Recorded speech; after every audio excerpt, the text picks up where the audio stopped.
In 1993, a girl was seen wandering the forest completely alone and covered in blood. When hikers called out to her, she didn't respond. But after getting her some help, it was discovered that the rest of the girl's group had succumbed to something nightmarish. Today we discuss what is considered to be the other Dyatlov Pass, the Khamar-Daban Incident. This is Red Web.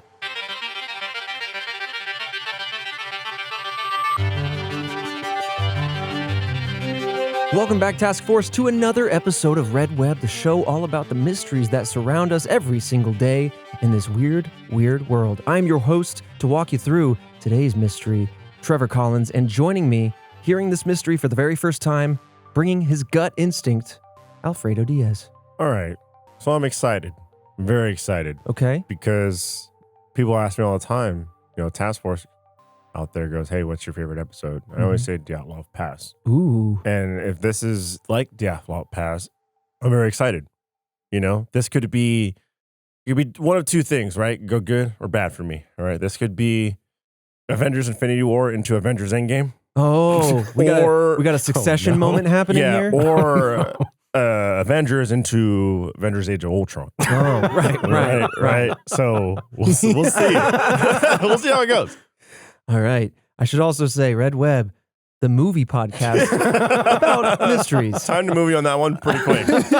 We have a statistic every week. This one was nigh immediate. And before we dive in, I just want to say we have a list of a few of the sensitive topics that we're going to discuss today in the description. But without further ado, I'm so morbidly curious about this case. I'm just eager to dive in. So let me take you back to August 2nd, 1993. A group of hikers set off to trek the Khamar-Daban mountain range in southern Siberia. Khamar-Daban is a popular destination that is near Lake Baikal, the largest freshwater lake in the world. The group of 7 was led by Lyudmila Korovina, who was 41 years old, and who was considered a master instructor in hiking and survival. On this particular hike, she brought along 6 of her best students. They were Tatiana Filipenko, who was 24, Alexander Sasha Krishin, who was 23, Denis Shvashkin, who was 19, Valentina Valya Yutachenko, who was 17, Victoria Vika Zalasova, who was 16, and Timur Bapanov, who was 15. We have a wide spread of students here, young to young adult. 2 other hiking groups were exploring that very same area around the same time, in fact. One of them was led by Korovina's own daughter, to the point where they actually had plans to meet up on August 5th as both of those separate hiking groups planned a similar path that would then cross around that date in the same area. In total, the group's planned route was set to be around 70 to 80 kilometers, or about 44 to 50 miles. They started from Murino, and they were on their way to the tallest mountain in the range, Kanulu, and eventually they began following the Anigta and the Baita rivers. The weather when they set out looked great. The forecast was clear, sunny, everything looked perfect for their hike. However, as they started off on this journey, the weather seemed to quickly turn sour. Korovina's group faced freezing rain and a snowstorm, forcing them to reroute their journey. Though they had experience with weather like this, it seemed like they were brave enough to not turn back, to kind of keep pushing forward. But there are some oddities that happen despite their experience that only makes this more mysterious. Okay, so there's an experienced group led by a mom, another experienced group led by the daughter. At some point, they're going to cross paths. Yep. Skies are clear. All of a sudden, bad weather hits. Yes. Okay. Forecast looked great, and then it didn't. Right, because it's the year, even today, to this day, the year 2023, and the forecast would be like, clear! It's raining half the day. Yeah. I grew up in Indiana, living in Texas. Both states have the same kind of idiom. And so you could just say any insert state here always says, if you don't like the weather, go inside for 15 minutes, come back out. And it will be something different. But yeah, and what I like about this too, very dissimilar to Dyatlov Pass, is that this group actually has a rendezvous point with another group. And so if anything goes sour, I just love that. I love that there is, if nothing else, it's a nice little thing for the mother and daughter to meet and their groups to kind of meet. But it's also a safety thing.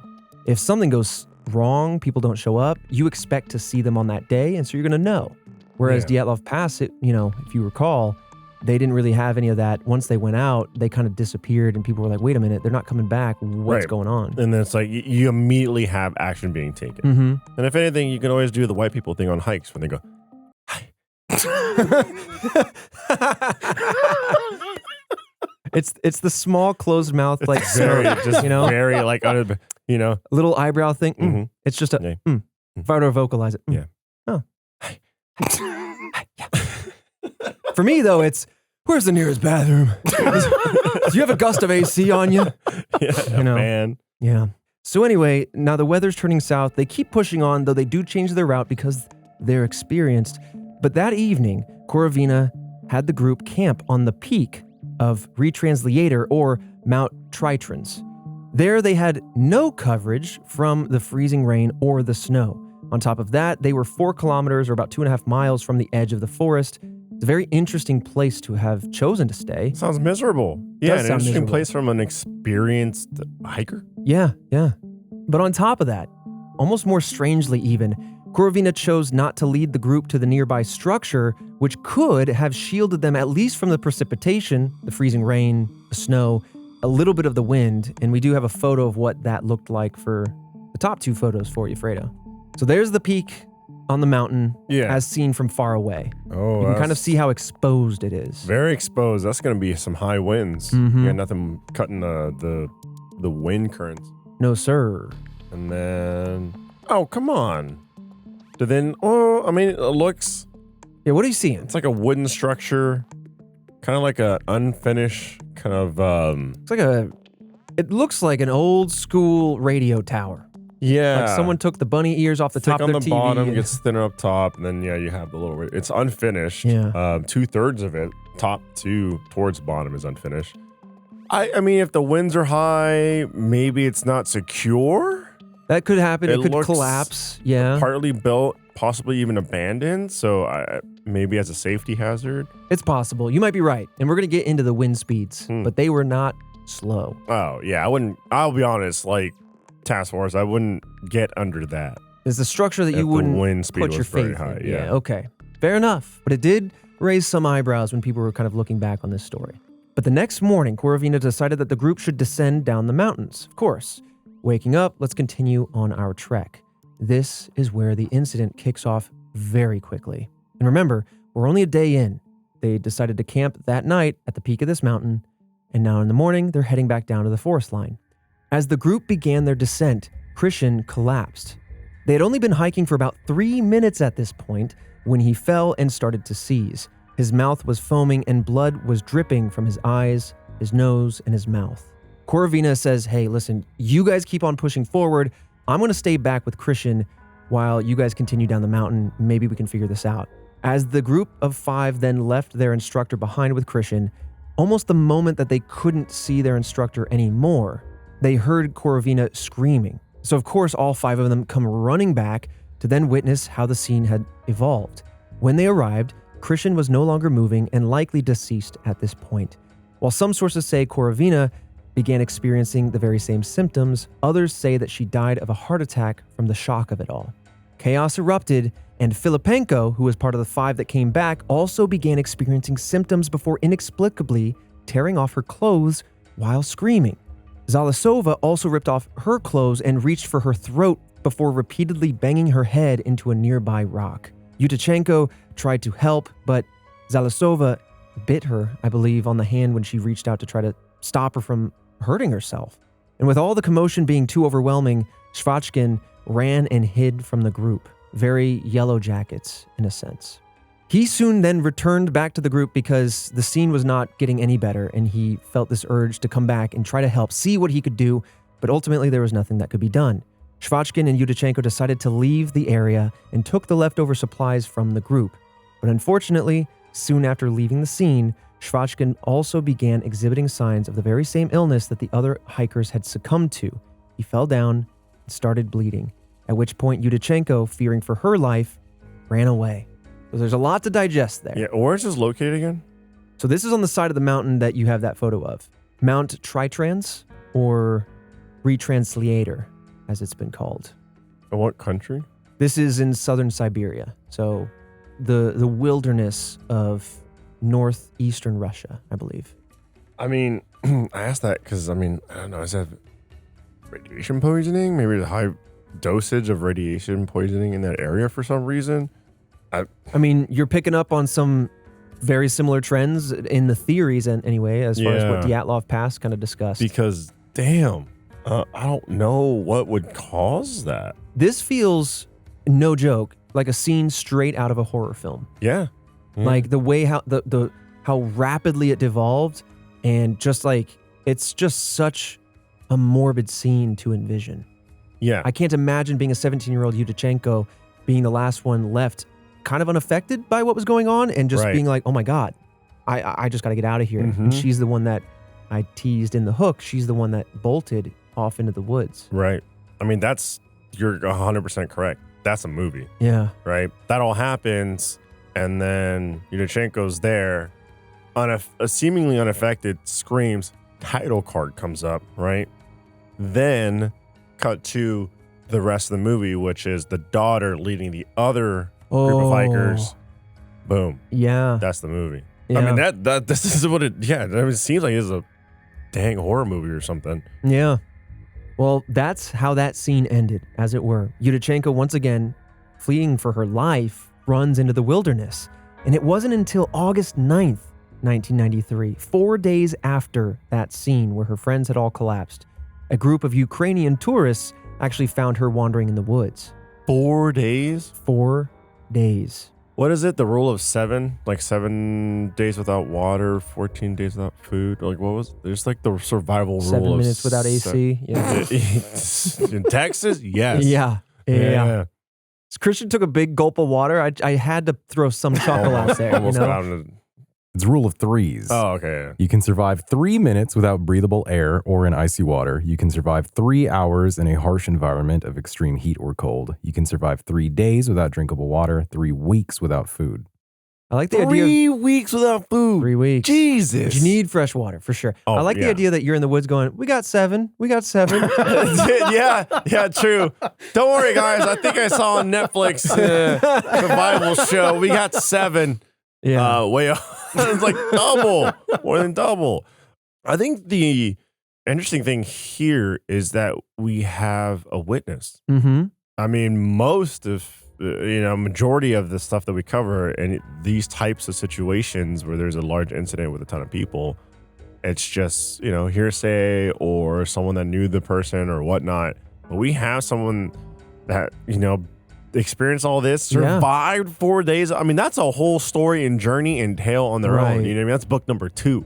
And so like I'm very, very interested to see like what information comes from this, because like now my mind's already shifted to like, okay, this is less like, this is what we think happened, and more so like more like substantiated because of the fact that like there was a witness.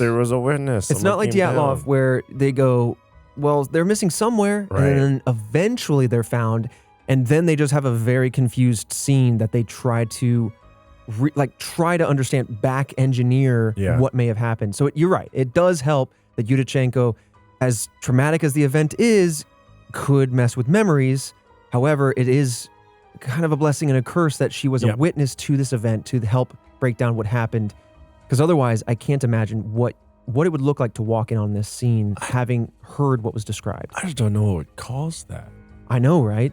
I mean, we're going to get into all that in the theories and attempt to try to figure it out, but it is definitely a unique situation for sure.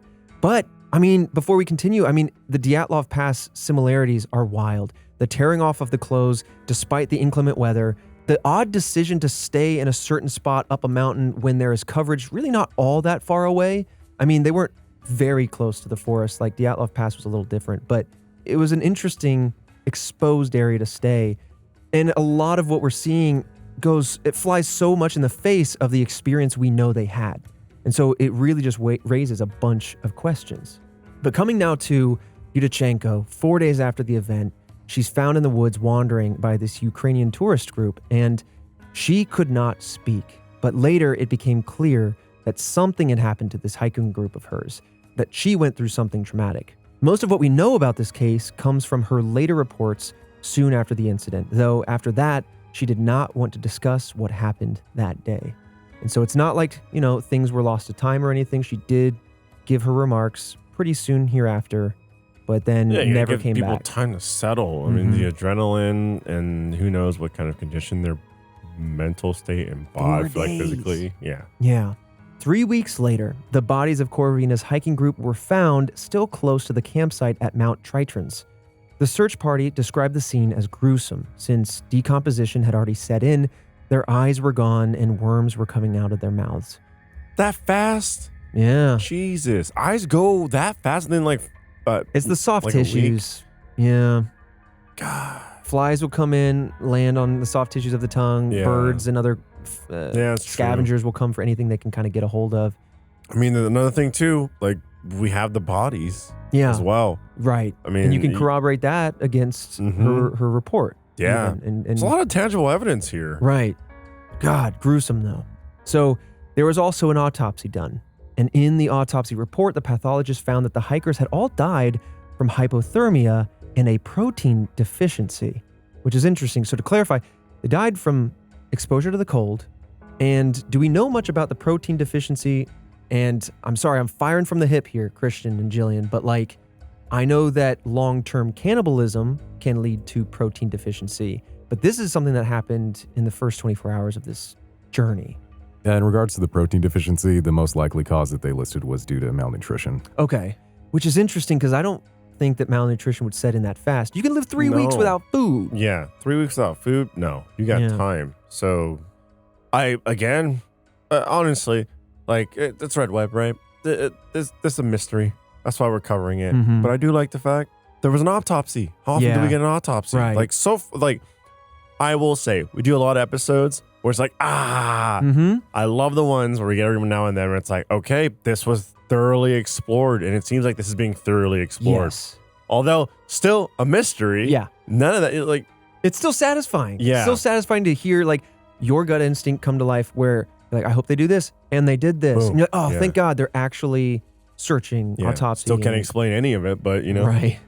Now, because of how severe and strange the hiker's symptoms were, many people don't really put a lot of stock into the autopsy. They don't believe that what came in those reports was truthful, especially because a group of experienced hikers was likely dressed for the cold weather and had plenty of food, and if not, would know how to properly forage for food if necessary.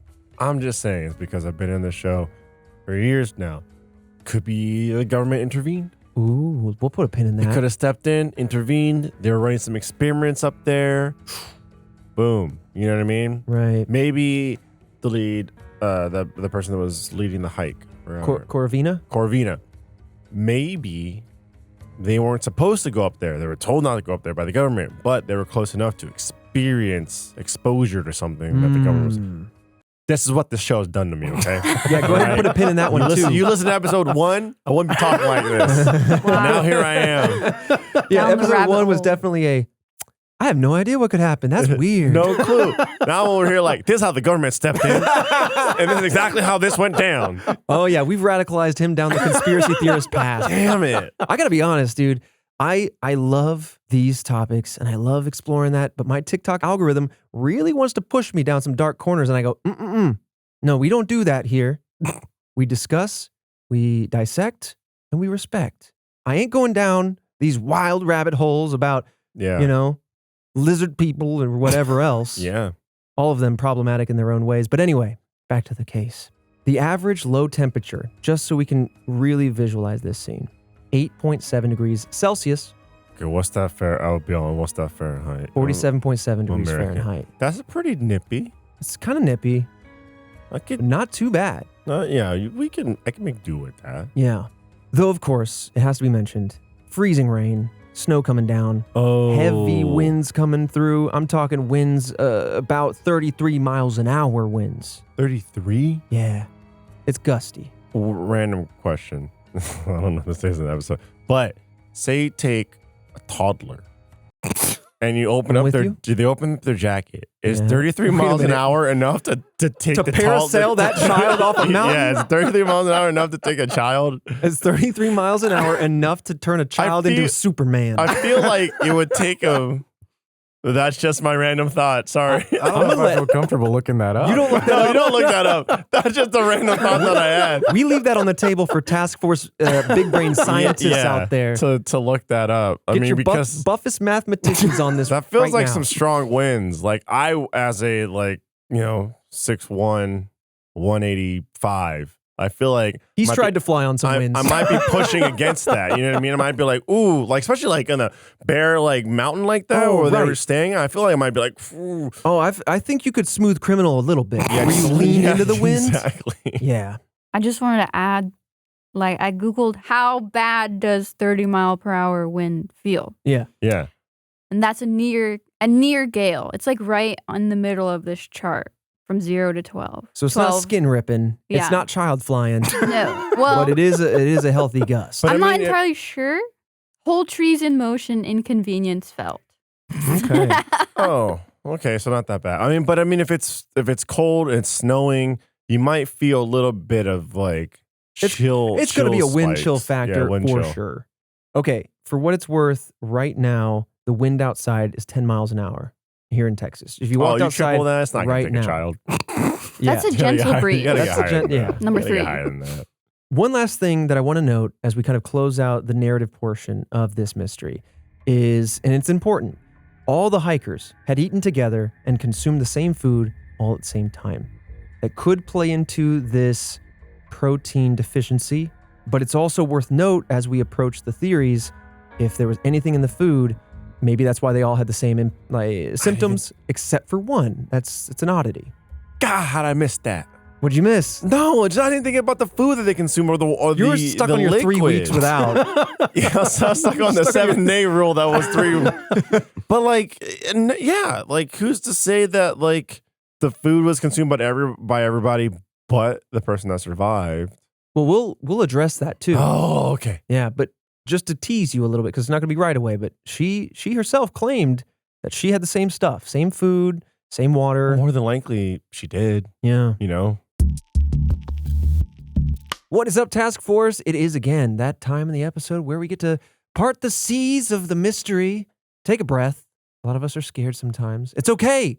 The mysteries can be frightful or intriguing. I don't know what I'm saying. Listen, there's a lot going on in the Red Web universe, and we're preparing for the Halloween special. We, Alfredo and I, are about to go to the haunted ghost ship to hunt ghosts for the Halloween special. I'm so excited, and if you're ready for it, let your friends know.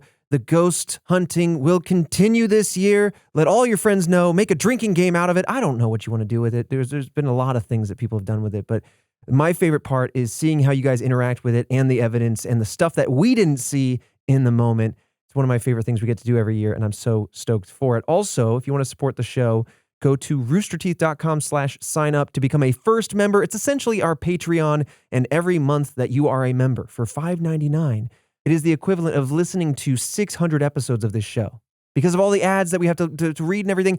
And it's the number one way to support us. All that money goes 100% to us. There's no middlemen. There's nothing like that. And you get ad-free content. We're also working on bonus content. I don't want to spill the beans because we're working on, let me just say it. We're bringing Case Files back. It's going to happen. You're going to get a bonus episode every other week of Case Files for first members exclusively, among a few other small things like that. So if that sounds interesting to you and you want to support the show, please do so. Once again, roosterteeth.com/sign up to become a first member. Thank you so much. The reviews are still pouring in, the shares, the merch, it's all there. You know what it is. With that said, let's talk about some of today's fantastic sponsors. This episode of Red Web is sponsored by BetterHelp Online Therapy. Have you ever had those restless nights where you can't fall asleep because your mind is racing? I know I have. It's like your head hits the pillow and suddenly you just floor it. Pedal to the metal, thoughts about the day, all your worries, all your stresses, whatever's going on. But there's something that can help with that. Spoiler alert, I've already said it, it's therapy. It's one of the best ways to help you put a stop to all those racing thoughts. You got to give a voice to them. Talk to somebody and talk these thoughts through. Therapy can provide a safe space where you can give those thoughts some much needed attention. It's like pressing the pause button on a whirlwind in your mind and finding some clarity amongst the chaos. When it comes to BetterHelp, I really appreciate just how accessible they make their services to anybody who is not only looking to try therapy for the first time, which can be a very daunting task, but also people who might be more accustomed to therapy. They make it easy to find somebody that suits you. They're very flexible with their schedule. And if you are just seeking, dipping your little toes in, I really enjoy how easy they make it. You just fill out a questionnaire and they can, boom, nail you down, figure out what you need, and then find that person for you to make your therapy journey a little bit more digestible. It can be very daunting. And if you're thinking about giving therapy a try, BetterHelp is a great option. Their platform is convenient. Like I said, it's flexible, it's done entirely online, and it's designed to fit your personal schedule. And by the way, if you get into the service and you have a therapist and you want to try a different therapist, maybe it's not clicking, it's a very important part of the process, you can switch therapists hassle-free, and there's no extra charge on top of that. Get a break from your thoughts with BetterHelp Online Therapy. Visit betterhelp.com/redweb today to get 10% off your first month. Once again, that's BetterHelp, HELP.com/redweb. This episode of RedWeb is also sponsored by HelloFresh. Fall is sneaking up on us whether we're ready for it or not. God knows I am. Me love the ghouls. But guess who's here to make that transition scrumptiously smooth for you? That's right. You know what it is. Spoiler alert. I already said it once again. It's HelloFresh. A new season calls for new meals to really imbibe in the feel, the transition of the weather. All of it is better accentuated with those different tastes. And HelloFresh has a fresh fall lineup of delicious dinners and more to choose from. Take your pick from 40 weekly recipes that suit your lifestyle. They've got veggie, they've got family friendly, they got fit and wholesome. Anything that you might be needing, it fits your diet. HelloFresh can help you ditch waiting in line at the grocery store because they are a meal planning hero, okay? They roll up to you with pre-proportioned ingredients, recipes that are so simple that you can follow with the pictures, and you'll feel like a master chef. I've learned so many recipes through HelloFresh, honestly. Plus, HelloFresh is 25% cheaper than takeout and less expensive than grocery shopping, all in one fell swoop. I've talked about it a lot, but you know me. I really enjoy HelloFresh. It gets me a lot more comfortable in the kitchen. I also try a lot of new recipes that I never thought I would, but I enjoy it. We still use it almost every single week. And recently I made this meatloaf, this pork meatloaf, and it was a new way for me to make this particular recipe. And God, was it good. And it made enough to have leftovers so I can come right back around the bend and have it twice. My favorite part. If you're interested and you're hungry, because I can hear that tummy rumbling from here, go to HelloFresh.com/50redweb and use code 50redweb. And to be clear, that's 50redweb. And you're going to get 50% off plus free shipping. Once again, if you want 50% off, drumroll please, plus free shipping, you can go to HelloFresh.com/50redweb, use code 50redweb to let them know we sent you, and fill that stomach. HelloFresh. This episode of RedWeb is also sponsored by Rocket Money. Now that pretty much everything is a subscription service, it can be very difficult to track just how much money we're spending each and every month. So many things that you buy year subscriptions for, month subscriptions for, free trials for. I can't keep track of it all personally. That's why I really enjoy what Rocket Money has to offer. By the way, let me just ask you, Task Force, did you know that 80% of people have subscriptions that they've completely forgotten about? Seriously, think about all the subscriptions that you've maybe dabbled with that you yourself might have forgotten about. Again, those free trials that turn into paid and you just never thought about it, so you never really canceled it because you never even opened the app. Rocket Money is the ultimate personal finance app that finds and cancels your unwanted subscriptions. It monitors your spending, and it helps lower your bills all in one place. Again, we've talked about it. Fredo uses it all the time, and I really enjoy it because all the credit cards you might have out there are all condensed in one app. You can see all the subscriptions you have going on. You see all your payments, and if you just don't want to confront somebody on the telephone or figure out how to cancel something, you just tell Rocket Money to do it, and they will handle it for you. I love that part so much. So stop wasting your money on things that you don't use. Cancel your unwanted subscriptions and manage your money the easy way by going to rocketmoney.com/redweb. Again, that's rocketmoney.com/redweb. Somebody just grabbed their pen and pencil. Hold on, this is for them. rocketmoney.com/redweb. And with that said, let's dive right back into the mysteries. But I have some thoughts. Okay. We'll get there. But let's start with the theories. Some have suggested that a certain low frequency could have caused the symptoms the hikers experienced. If you know the Dyatlov Pass incident that we talked about, please go check out that episode. We did kind of dabble with this theory. According to Baikal Daily, a local news source, quote, Olat Vladimir Borzenkov, one of the first to deal with the case, came to the conclusion that the death of young hikers was due to strong emissions of infrasound. So due to the location of the mountains, wind speeds, as I mentioned, can reach around 33.5 miles per hour, or if you prefer metric, as I've been doing so far, 15 meters per second. Now, these high winds can produce infrasound, or a low-frequency sound. These frequencies are too low for humans to hear, but if there was an elephant up there, they'd catch it. Now, interestingly, this was a theory posed, like I said, to explain the Dyatlov Pass incident. Some have suggested that this infrasound can be detrimental to humans, though of course more study is needed to kind of look a little closer to this and confirm it.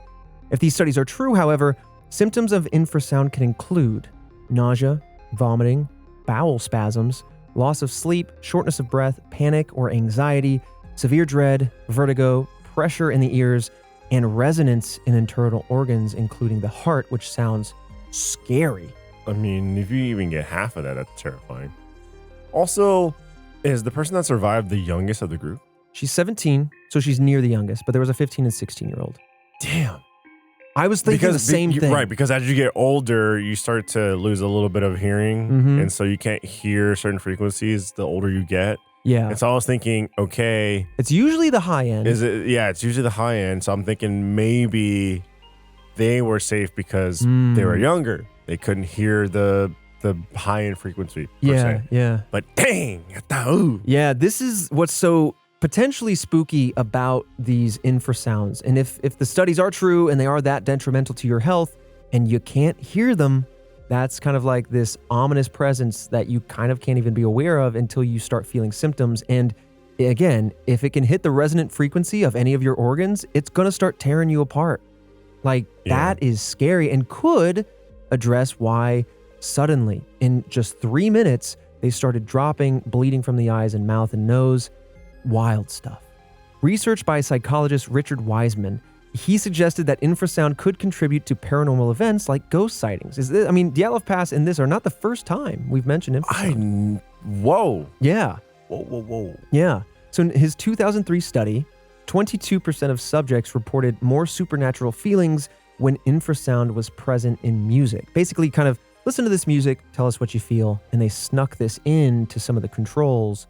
And when they did, they noticed an uptick, about 22% of people feeling paranormal events around them, or like a presence or something. Or like paranoia or those kind of feelings. Yeah. Like the feeling of being watched and things of that nature. Goodness. Yeah. That is such an eerie, by the way, I know this is an aside, but when I'm in the woods or I'm in my house alone and you get that feeling like someone's watching, that is such an instinctual evolutionary instinct that you have. I almost have to believe that there's some sense that it's picking up on, or that it's your subconscious in tune with a sight or a sound that your consciousness isn't aware of. Yeah. Isn't it like the feeling of gravity? Isn't that your sixth sense is technically the feeling of gravity? I haven't heard that, but I love that. So you can feel the change in space. So it's not a ghost. It's just, it's a ghost manipulating space-time. Am I crazy? Have you heard No, that? I've never heard that though. Christian? I've never heard that before. But I love it. I love that. A ghost just kind of Maybe I gently made that bending. up or read it on Reddit. Well, you heard it here first. Interstellar stuff. I don't know. But either way, I'm just so personally infatuated with the I'm being watched sense that I feel like I would love to fully understand what makes that happen. And maybe Task Force knows. But coming back to the idea of this study could imply that Yudachenko's memories of her group's death, everything she experienced and shared with everybody, everything we know to this day, could have actually been influenced by the presence of infrasound. So not only could it have created the event, it could have also influenced how she remembered it, which casts a lot of potential doubt on both sides of this event. Jeez, what stops someone from like going downtown and then just putting that frequency on a speaker? Oh, I don't like that idea.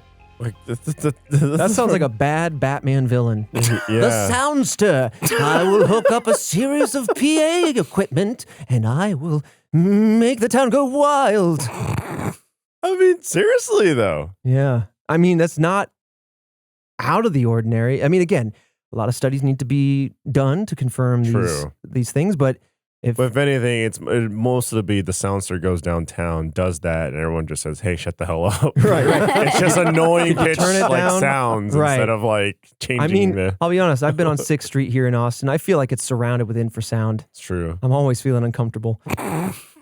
But ultimately, let's just say this. There's no way to properly confirm that this is what the hikers experienced that day, nor is there any really evidence to definitively say that infrasound can cause these paranormal experiences, just to be totally honest about it all.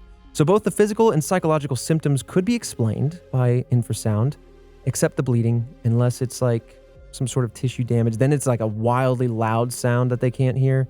But otherwise, like, it's an interesting theory. Yeah. It's a potential. Oh, and the last thought we have here is a good one. Honestly, if infrasound was strong enough to cause this to happen in everybody else so quickly, so violently, why didn't Yudichenko experience any physical ailments herself? Why didn't she succumb to it when she was running away even? You know? That's, I think, going to be what follows us throughout these theories. Yeah, that's true. I mean, that's the factor right there. I thought it'd be age. I'm glad. Well, not glad, but like to be It's able a good to instinct. see that there are other kids in that age range kind of marks off that theory, right? Otherwise, a lot of things would be like, well, she's younger. Right. She's younger. Right. But we could take that off the list. Yeah, it only makes it more confounding, right? When you can't find something a little bit more straightforward to kind of point to. Now, another theory that's been presented is that Korovina's group symptoms were actually caused by some kind of food poisoning, such as mushrooms. Korovina was known to forage for her food on her hikes, and depending on the type of mushrooms, the symptoms could include tripping like crazy. Okay, I added that. That's just me. I mean, yeah, though. Psychedelic mushrooms. Right. But beyond that, I mean, there are a plethora of mushrooms that are out there, it feels like, just to kill you. Like, there's so many poisonous mushrooms, and depending on the level that you eat or how many or whatever, you could experience nausea, vomiting, wheezing, increased irregular or slowed heart rate, hypotension, vertigo, loss of coordination, hallucinations, convulsions, and even death. The sole survivor, Yudichenko, told investigators that they had plenty of food with them on this journey and that everyone ate the same food, but did not mention any foraging or eating any mushrooms or any foods that could have similar effects. Yeah, and with that many people experiencing like these weird effects, it's not like they all secretly decided to eat a mushroom and then didn't tell her about it. You know what I mean? Right. That would have been a group thing where Another Yellow Jacket reference, by the way. Yeah. Now that I think about it. The instructor was just like, hey, everyone, this is this mushroom that grows in this area. This is edible. Look at me Right. eat it. Now you guys can all eat it if you want to. Yeah. Like, it would have been a group activity. Right. It would have been very much something to And report. presented to everyone. So, I mean, and on top of that too, Korovina was a very experienced hiker. She knew this Yeah. area as well. It is unlikely, logically speaking, that she would not know what was safe. And so if she was foraging for food, she would probably know what would be safe. And so it is an interesting theory. It does really start to help address some things, but this is where the case gets very difficult, is because they've already made a few decisions that start to make you wonder why they do that if they have this experience. So does that open the door to mistakes made while foraging? True. Did something that they did or experienced cause confusion that then folded on top of itself and just kind of created a runaway moment? It's hard to say. But I do know that Yudichenko mentioned they had plenty of food. So if that's the case, foraging also seems less than likely. Well, it could have just been an outdoor activity to do. Honestly, yeah. They're Yeah. students. Yeah. Maybe she's like, to your point, this is stinging nettle. I hope that's in Siberia. This is a mushroom. This is a safe one to eat. Let me demonstrate. Mm-hmm. But again, like, Yudichenko either forgot about that, didn't report it, or didn't think of it as having any consequence. So I mean, it seemed like eventually they were of sound mind, and so I feel like that would have been something that was said. yeah, They weren't out there for that long. right, exactly. What was it, like a day? A day. Then they came back? It was that next morning, yeah. I mean, granted, she did have 4 days by herself in the wilderness, but it seems like she was mentally strong enough to piece together what happened in some form of detail. Yeah. So that I feel like that would have been left in. Yeah. I just don't think they took mushrooms. Yeah. And correct me if I'm wrong, but based on the scene that they found, as gruesome as it was, it did match what Yudachenko's story had said as far as who did what with where people were. That's kind of the scene that they saw. Mm-hmm. Yeah, there were injuries to the bodies that corroborated some of the stuff that she was claiming. Gotcha. So it's hard to even start to think about mistaken memories. So yeah, really the only hole here is that maybe she just didn't mention it. And then after that point, she never mentioned it again. So, Yeah.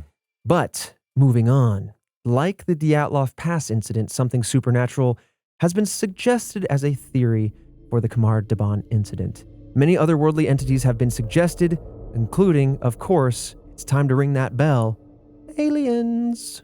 Ooh. Yeah. Now, that's as simple as that one gets. Were aliens present? Did they encounter a mysterious otherworldly force, etc.? It kind of period ends there. Yeah. But this is where the supernatural theory gets very interesting. So one supernatural event that isn't often talked about or mentioned is that of the Lake Baikal swimmers. There are many paranormal theories about Lake Baikal itself simply due to its sheer size. Stories are told, though, of silver or even clear human-like beings with fishtails living in these waters. Even on the peak of the mountain, they were still very close to this lake, so it's possible that any entities living in the lake could have made contact with this group. What happens after that is kind of up to debate, but the idea is maybe these cryptid sort of entities living in the lake interfaced with them, interacted with them, and some believe that aliens and the swimmers are one and the same, that these were aliens living in or studying the lake that then came out to study these people, experiment with these people. Ultimately, there are many theories around this lake being home to something paranormal, and as vague as that may be, this could be the origin of what went down that night. Ooh. Yeah, could be sci-fi, right? Big, huge, gigantic lake. Lots of rumors already to say that that's not what they ended up encountering. That's interesting. It's very interesting. Of course, I don't expect any type of tangible proof or evidence to come along with that. That is a beautiful tale to me. Unless one of these congressional hearings starts making some moves. Oh, I know. I can't answer that. I have to do it off the record in a secret room. Yeah. Yeah. Let's see, if I ever went to a congressional hearing or court and started answering like that, they'd be like, "Sir, you're impeding justice. You're impeding the investigation." But yeah, I do love a good supernatural take, and I had no idea that there were kind of cryptid style entities. Yeah, in they're this kind lake. of cryptid. Yeah, and hey, it supports my underwater alien theory.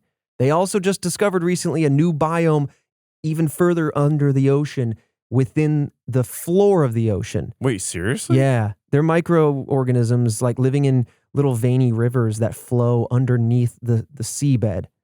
And so, listen, I'm holding out for Hollow Earth aliens. I still feel like there's stuff that's like, I don't know, maybe some type of species or something that's just so far in like into the like depths of the water of this planet that we just have yet to. Kaiju. I'm Cthulhu. Seriously though. Yeah. If nothing else, I just love that idea, spooky as it may be. Now, to close us out on the theories, we're going to end with a popular theory on this case, and it's that the Korovina hikers came into contact with something that they shouldn't have, such as a nerve gas, and that the Russian government covered it up. So all those things I asked you to pin, pull them back off the corkboard. Boom. We're getting in. So a nerve agent, I'm sure we've all heard of them, but let's break it down real easily. It's a chemical, usually in gaseous form, that disrupts the nervous system and can cause symptoms notwithstanding, but including profuse salivation, sweating, and tears, muscle cramping, weakness, and or paralysis, convulsions, vomiting, asphyxiation, chest tightening, coma, and of course, death. All right. The first half of that, I was like, it's not really lining up. And the back half of that, a little bit of it does. Yeah. Collapsing, the bleeding, of course, the death. But yeah, but I mean, who's to say they're not testing a different type of nerve agent, right? Yeah. And it affected the body in this way. Absolutely. A nerve agent could also explain why Yudachenko did not experience any symptoms because according to the Virginia Department of Health, if someone only breathes in a small amount of nerve agent and then quickly leaves the area, they could survive. It is interesting because we did see a couple of the students run off and then run back into the fray to kind of help. Ultimately, she was kind of in the fray, but maybe she was on the fringes. We don't know where her placement was, but we do know that in the end, she did flee and did not return. I mean, also, if there was like harsh winds, it could have been that the wind literally just blew it through a certain group of people. Entirely possible. And I'm going to kind of spiral a little bit, but this is where I wanted, and I was kind of talking with Jillian before we recorded. And if it was a nerve agent, something of that nature, or something that was poison, you start to think, well, they all ate the same foods at the same time. Why was one person not impacted? And I was starting to think, like, what if, because when you drink water and you're on a hike, you don't all drink at the same time. You just kind of drink when you have it or when you're thirsty. And that, to me, whether it be nerve agent or food poisoning or anything else, seems to be like the only variable that hasn't really been discussed around this case, that she could have just not had drank as often as everybody else, drunk at different times, and then their water source, however they gathered it, whatever it may be, could have been tainted in some way. And maybe, just maybe, she didn't imbibe her water at the specific time that would have caused her to fall ill as well. Yeah. I mean, this reminds me of there's a survival competition show that I watched called Alone, where they just drop off. They pick a location, and they just drop off like 12 people, and they're by themselves. They stick in their little area, and they have to survive for as long as they can. And you will see people that are just not the most skilled when it comes to hunting, shelter, gathering, etc. And then you'll see people that are very skilled that they're finding food, they've built a great shelter, but the factor there is always the drinking water. Always. They'll, like, even if they boil it, people will be taken out just because they just got some kind of like infection in them because of the water that they drink. And it's just like, it just takes people out, and you think you're safe because you boiled it, but you just never truly know. Like, yeah, it's rough, man. And and then also, it's also the amount of that water that you drink too. So absolutely. I totally see this. Yeah. And so again, it could be environmental, or as we're going to get to, it could have been some sort of nerve agent that happened to blow across the group, infect certain things, and by some sort of freak happenstance, she was not impacted. But interestingly, when we talk about the nerve agent theory in particular and the idea of a cover-up, Russia and the Soviet Union were experimenting with a group of nerve agents called Novichok. From 1971 to around 1993, a very similar time period, the year this tragedy took place. There are 5 known agents that were developed through this program, and many of them were either solids or liquids at room temperature. The solids would be dispersed as kind of like a dust or a powder, and so now you can imagine how that would be windswept, especially in such weather conditions. And then liquids, of course, can be dispersed in many different ways, aerosolized, water, rivers, etc. Regardless, there is still much unknown about the program, but if this was a cover-up, there's room to believe that this could be a factor, not the reason, but a factor for these experiments ending in 93. There are other more politically inclined reasons for this experiment to have been ended, but that's a whole different topic. Either way, with this occurring in such a popular tourist destination, the Russian government may have wanted to kind of cover up any sort of nerve agent tests going on. They wouldn't have wanted that to go public, especially if they were purposely doing it and testing it on people. You wouldn't want that out. Beyond active testing, this could be a case where the nerve agents may have been disposed there or disposed somewhere. Oh, yeah, that's right. And then they make it that way. Or maybe it was a secret test going on nearby, but in some way, they were just impacted, This would also explain why the pathologist seemed to ignore the strange symptoms of the hikers, and why a search for them didn't start until a week after the hikers didn't return home. Jesus. Yeah. Why? Well, you might be thinking, like Dyatlov, inclement weather, let's see if they come home. What a great excuse. But the weather in this case was... It was bad, though. No, it was good. It was good? By the time that they could have searched for the bodies, it had cleared up. They could have started right away, and so it is a little bit of an oddity that there was a delay in the start. It's why people don't want to believe the autopsies, because they're like, okay, you mentioned hypothermia, you mentioned the protein deficiency, but you're ignoring, like, how does that answer the screaming the convulsions of like tearing clothes off and grasping at the throat and the bleeding. Like, come on. Seems. Are you part of this? This makes me lean towards like a government cover-up type of situation. It's a substantial theory, and it's why it's one of the more popular ones. Strong theory.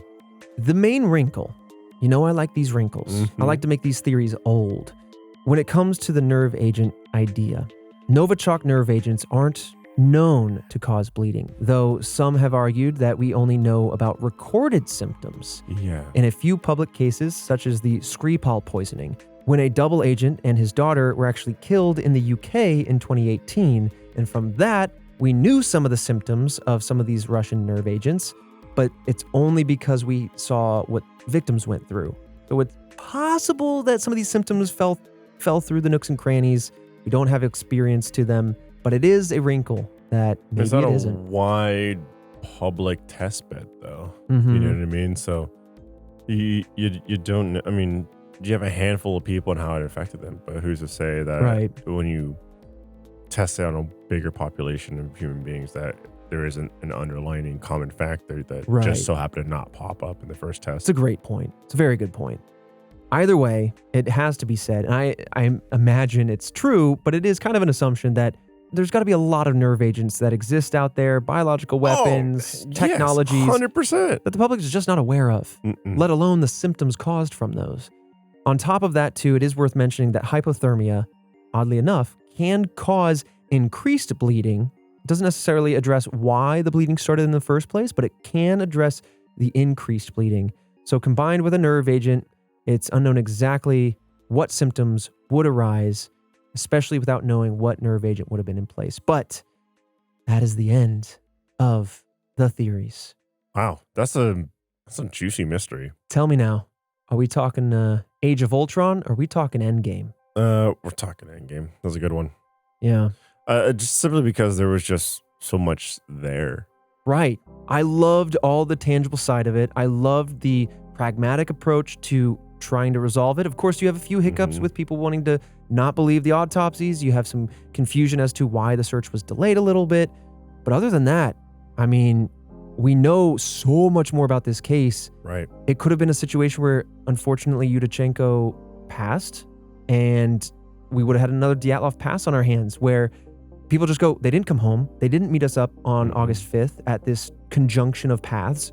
So they're somewhere. And then probably weeks would have unfolded once again. Right, until they found... And then it would have just been like, what is this scene? Why does that rock have blood on it? Why are half of them naked? Why are they bleeding from different orifices? It would have been so much more scary. Very confusing. So confusing. Theory there would have probably been like wildlife or something. You know Yeah. what I mean? Maybe a bear came through and then tore people up. Yeah. But this has been the Khamar-Daban Incident. I feel like I'm catching some fumes, and it smells a lot like cover-up. I agree with that. Also, damn, there's a lot of mysteries on this planet. Yup. Like in every facet, Everywhere. category, anything you think of. I Like, want to do my a show goodness. where we call it, I don't know what we call it. I couldn't come up with a clever name just then.